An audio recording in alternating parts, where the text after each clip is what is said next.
Thank you for subscribing to our channel. Today is Friday, December 4, 2020. BBC report.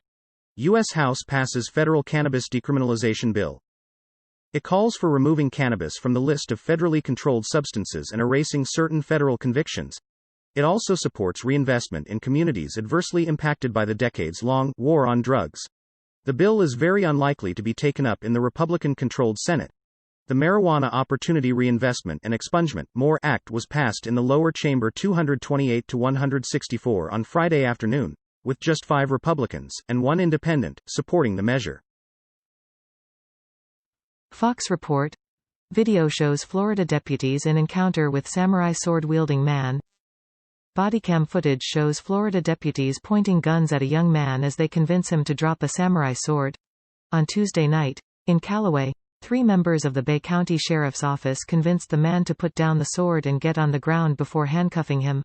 I couldn't be more proud of the manner in which our deputies handled a situation that was potentially dangerous for them and the suspect, Sheriff Tommy Ford said. BBC report. Suarez case. Juventus director probed over footballer's Italian exam. The striker took a language exam as part of a proposed move to the team. Prosecutors say the contents of the test were communicated in advance and the result was predetermined. They have called for 4 university officials involved in administering the test to be suspended for 8 months. Juventus have strongly backed their sporting director, Fabio Paratici. The Turin-based club wanted Suarez to obtain citizenship, so they did not exceed a quota for non-European Union players. Deutsche Welle report. Germany, Saxony-Anhalt government on brink of collapse amid CDU infighting. A political crisis has erupted in the eastern German state of Saxony-Anhalt that could see the state's governing coalition collapse. Tensions came to a head on Friday when State Premier Rainer Haseloff fired his interior minister, Holger Stallknecht, over remarks he had made to the press. Haseloff is a member of Chancellor Angela Merkel's Conservative Christian Democrats (CDU) and is in a governing coalition with the center-left Social Democrats (SPD) and the environmentalist Greens. CNN report. Maryland authorities race to find and stop a child positive for COVID-19 from boarding a flight. A child who had tested positive for COVID-19 was stopped from boarding a plane just in the nick of time, thanks to the coordinated effort of law enforcement and health officers who pulled off the feat in under an hour, a Maryland State Police official said. Police were informed by a local health officer at 3 p.m. on November 24 that a young boy who was about to board a plane with his family had tested positive for COVID, State Police SGT. Al Jazeera report. Trudeau declines to comment on possible release of Huawei CFO. Canadian Prime Minister Justin Trudeau said on Friday that he would not comment on reports that the United States is negotiating a deal to allow Huawei Chief Financial Officer Meng Wanzhou to return to China in exchange for admitting some wrongdoing. Canadian authorities detained Meng in 2018 after the U.S. requested her extradition on allegations the Chinese telecom company executive committed wire and bank fraud and violated U.S. sanctions on Iran, which she denies. CNN report. Why the longest-serving speaker in the country is on the verge of being ousted. Illinois State House Speaker Mike Madigan has held his post almost continually since he first won it in 1983. He represents one of the last vestiges of the old party boss system, a man not terribly well known outside of the city of Chicago but someone who, arguably, wields more influence than any other single figure in this massive Midwestern state, which makes the fact that 19 of Madigan's House Democratic colleagues have come out in public opposition to him being elected to another term as Speaker in January absolutely fascinating. Deutsche Welle report. German cardinal uses personal wealth to help child abuse victims. Cardinal Reinhard Marx on Friday said he was planning to contribute some €500,000 $607,000 of his own money towards setting up a foundation that would help child abuse victims. Marx, who is Archbishop of Munich and Freising, said the not-for-profit organization, Spes et Salus, Hope and Healing, would see the Church engaged in trying to help victims process their experiences. He claimed that his contribution constituted, by the far the largest part, of his personal wealth. Deutsche Welle report. Gulf nations voice hope that Qatar crisis can be resolved. Kuwaiti Foreign Minister Sheikh Ahmad Nasser on Friday said progress had been made towards ending a row between Saudi Arabia and its allies and Qatar, Fruitful discussion have taken place recently in which all sides expressed their keenness for Gulf and Arab unity and stability, and to reach a final agreement that realizes lasting solidarity, Kuwaiti Foreign Minister Sheikh Ahmad Nasser Al Sabah said in a statement. CNN report. Indian village schoolteacher wins $1 million global prize, and gives half to the runners-up.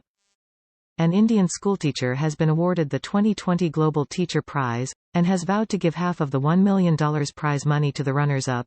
The award, which is run by the Varkey Foundation in partnership with UNESCO, celebrates exceptional teachers who have made an outstanding contribution to their profession. Ranjit Singh Desale, a teacher at Zilla Parishad Primary School, in the village of Paratawadi in the western Indian state of Maharashtra, was chosen as winner from more than 12,000 nominations and applications, from over 140 countries around the world. BBC report. Trump raises $200 million for post-election legal battles. Since October, including the weeks running up to the vote, Trump committees have raised a total of nearly $500 million. The money is funding legal challenges to Democrat Joe Biden's victory. Mr. Trump has refused to concede and alleges without evidence that Mr. Biden's win was the result of fraud. Over the same period, Mr. Biden's campaign has raised $112 million, according to a filing with the Federal Elections Commission. CNN report. How Facebook's Africa expansion could help foster new hubs like Nigeria's Silicon Valley. Upon his first, and unannounced, visit to Nigeria in 2016, Facebook's founder Mark Zuckerberg met with developers in Lagos, pushing startup enthusiasm and sparking new interest in innovative companies in the region. Now, 4 years later, the social media giant recently announced that the first Facebook office will open in the second quarter of 2021 in Lagos, further solidifying the area's reputation as Nigeria's Silicon Valley. Al Jazeera report. Venezuela urges firms to sign trade deals with Turkey, Iran. Venezuela's government is encouraging private firms to sign import and export deals with companies in Asia and the Middle East as part of an effort to limit the effect of United States sanctions, according to 4 sources with knowledge of the matter. The plan expands on Venezuelan President Nicolas Maduro's existing commercial relationships with allies such as Turkey and Iran, which have already been providing the cash-strapped government with food and fuel in exchange for gold. Fox report. Italy bans midnight mass at Christmas, bishops support stricter measures. Italians will not be able to attend midnight mass on Christmas Eve, with top health officials cracking down on any conditions that could lead to a potential resurgence in coronavirus cases, a step that Catholic clergy has supported. Italy managed to reduce a fall resurgence of cases but is currently suffering record fatalities from COVID-19, reporting 993 deaths on Thursday alone. Premier Giuseppe Conte announced, then, that the country will enforce strong restrictions over the holiday season, which normally sees extended families gathering under one roof to celebrate. Fox report. UK health official says mask wearing in nation may persist for many years.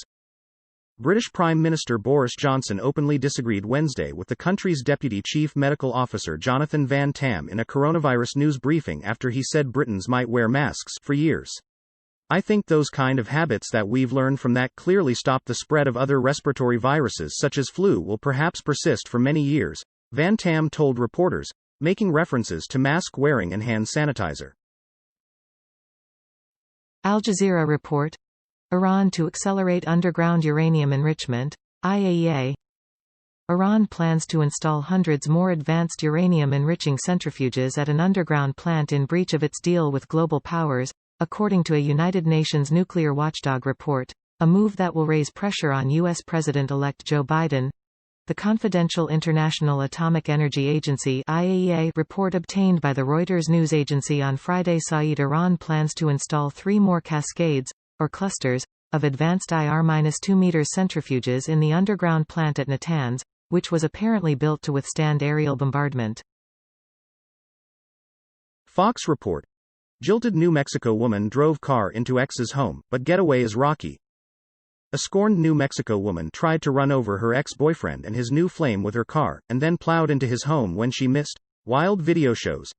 The footage, obtained Friday by KRQE, shows Amanda Gonzalez, 25, in a heated November 15 spat outside the Las Cruces home of her former boyfriend, where he was staying with his new girlfriend.